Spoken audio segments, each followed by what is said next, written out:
Good morning. My name is Debbie Pyatt. I am the Fitness and Wellness Coordinator for Memorial Health System. This is our Move series. I'm here to inspire you to move, not just to watch.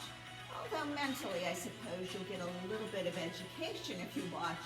We want you up and move because it's all about quality of life.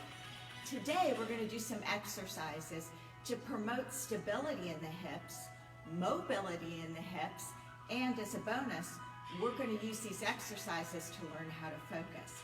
Now, if you would grab a kitchen chair, which is going to have a little higher back on it than this, and it's actually a little bit better than me using this. If you're not used to doing ballet bar type exercises, what you want to watch is that you don't lean. You also don't want to grip so hard that you have white knuckles. This is here for balance only, not to support your body. So the first thing we're going to do is we're going to take this leg up, out, in, down, up, out, in, down. Now notice I'm lifting my knee to the height of my hip. If you can't do that, you just do it to the point that you can. Yours might only go to here and maybe only out to here. That's fine. As I always say, you do you, baby. But we have to start where we're at, and as we do this, we do improve. So this is just for balance here. If you can do it with just a couple fingers touching it, that's great. You also don't sink into the support hip. Hold yourself up nice and tall. Lift through the rib cage and make sure you're breathing. Open that chest and keep the shoulders down.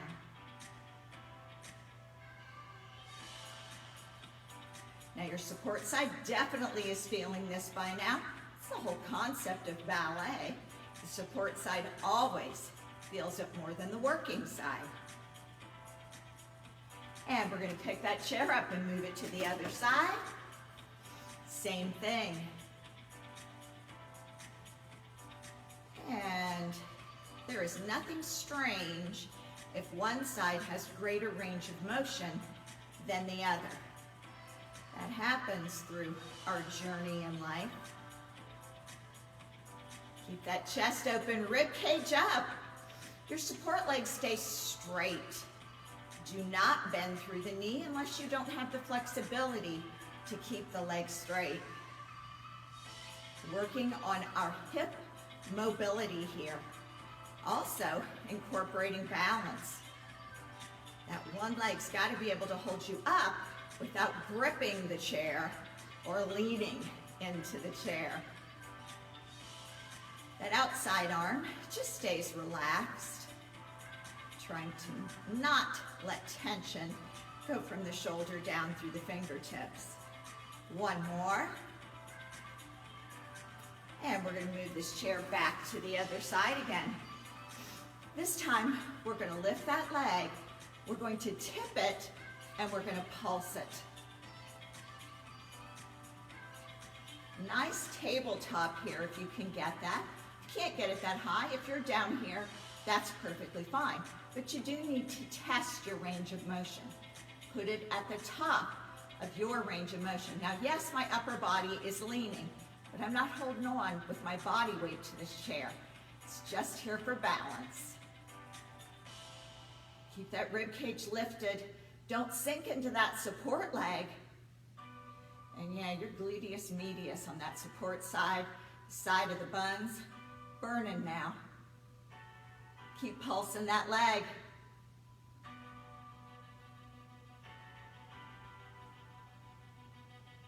And other side. It's up and out. Pulse it. Nice right angle with that leg. Leaning, but not using the chair for support, only to balance you. Make sure you breathe. Keep that support leg straight. Chest is open, rib cage is still lifted, and shoulders are down.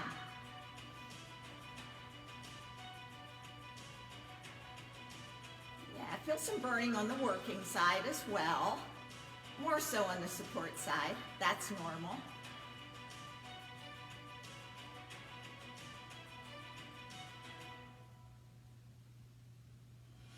Keep going.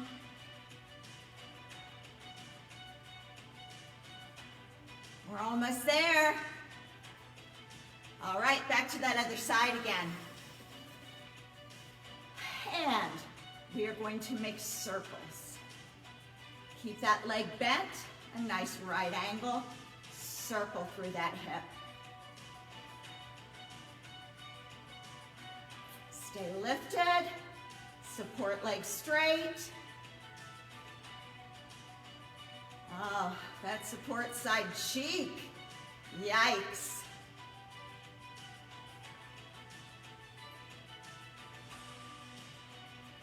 Circling through that knee, up and around. The knee is driving the hip on this one. Support leg, stay straight.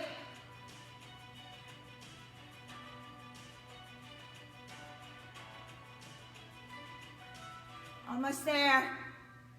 Root and ground that support foot. Other side. That means every toe is gripping the shoe or the floor.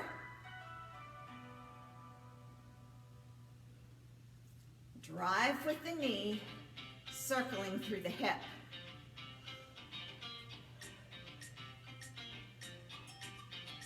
Now you're going to be thanking me that I'm having you switch every minute side to side. There are times that when I teach this, you do completely on one side, then switch to the other. That means every exercise on one leg, then we switch. That support side gets burnt out real quick. If you want to try that as you advance with this, feel free to give it a go.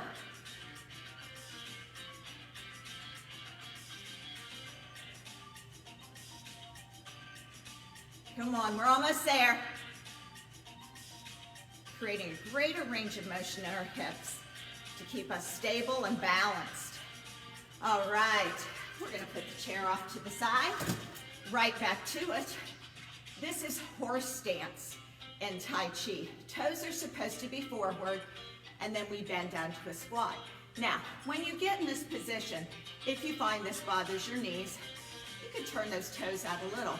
But eventually, we want the toes to be to the front. And through Tai Chi and Qigong, they actually say this heals the knees. But I don't want you to start with toes to the front. You've not done this before. Slight angle to protect those knees. So we're just going to hold it here. Now, what they have found with horse stance is it gives total body benefits. And eventually you want to be able to get lower and lower and lower.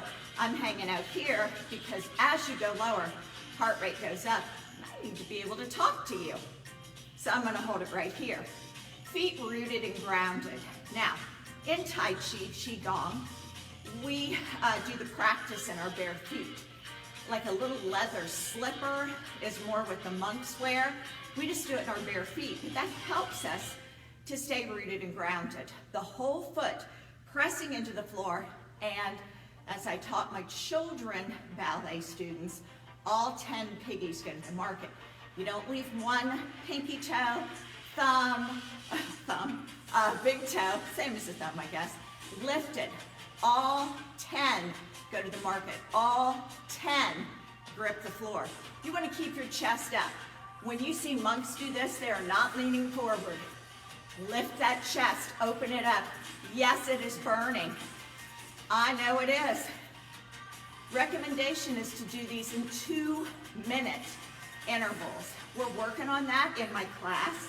We haven't quite got there yet because we do an entire 45 minutes. But for your practice at home, to build strength all through the body, core stability doing this, and here's the part in the beginning I told you about focus. You must focus when you're doing this because it is a very hard stance to stay in for even 30 seconds. So it teaches you to focus. Breathing in and out, keeping that chest up and open. No swaying side to side, just keeping that butt down. Those hips are open. We got them loosened up. I don't know about you, but I'm sweating. Lower body exercises always raise the heart rate, thus heating up the body's core temperature, thus burning fat.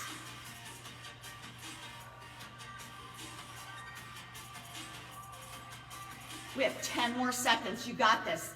2 minutes.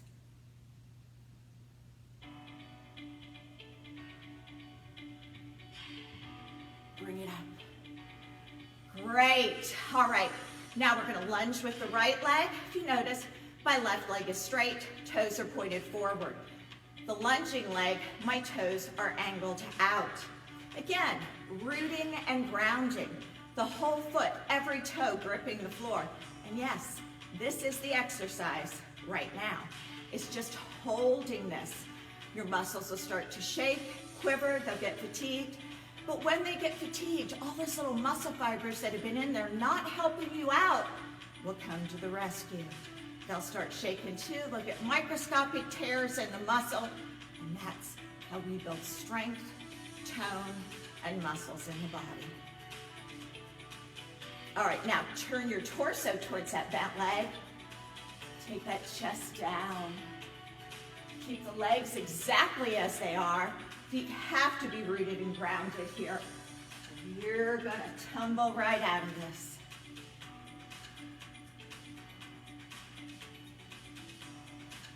Nice and slow, make sure you breathe. Keep the arms relaxed. Entire foot rooted and grounded. Torso is towards that bent leg. We don't straighten the leg when we come up. It's like these legs are in concrete.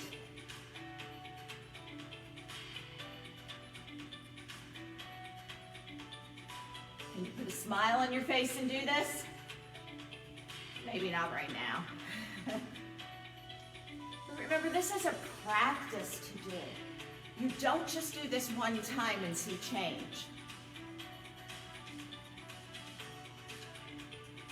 Last one. And bring it up. Shake it out. Other side. So our straight leg is the right one. Toes are forward. Left toes angled out. That's our lunging side. Hold it here right now. Getting the body used to this form. And then we'll start hinging forward with the torso over the thigh. That's when the balance really kicks in.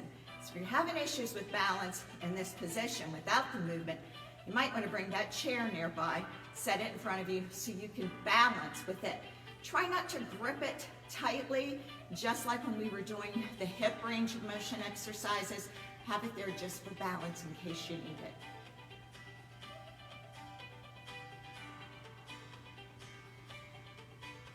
Almost there.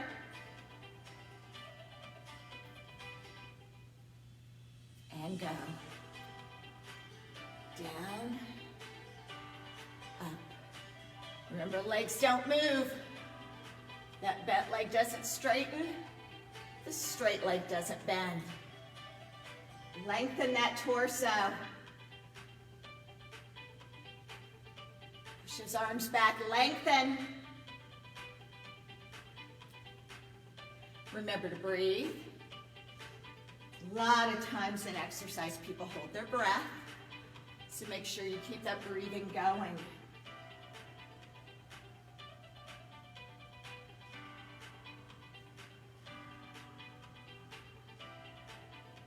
I think my lunge is getting a little lower and lower as I'm sliding. You might have to readjust foot placement. We are almost there. You got this.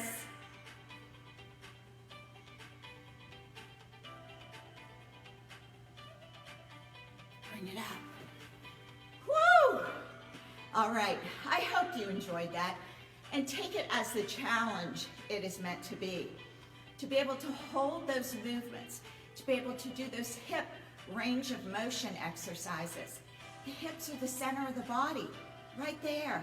If we want to maintain balance through our life, we have to stretch out those hips to keep them flexible, to keep our stride length, the length that our body has the muscle memory to keep us upright.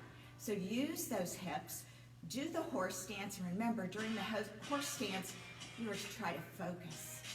Breathe, feel the muscles working, and think of something positive to teach our mind to weed out the 60 to 70,000 thoughts we have in a day and focus on what we choose. All right, I'll be back next Friday. Thank you so much for joining me. My name is Debbie Pyatt, Fitness and Wellness Coordinator with Memorial Health System. This is our Move series. We're here to give you quality of life. Bye-bye.